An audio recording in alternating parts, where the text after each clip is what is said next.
وإذا ما أنزلت سورة نظر بعضهم إلى بعض هل يراكم من أحد ثم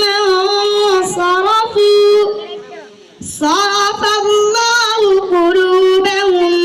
بأنهم قوم لا يفقهون لقد جاءكم رسول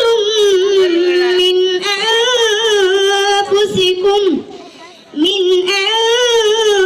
أنفسكم عزيز عليه ما عنتم حريص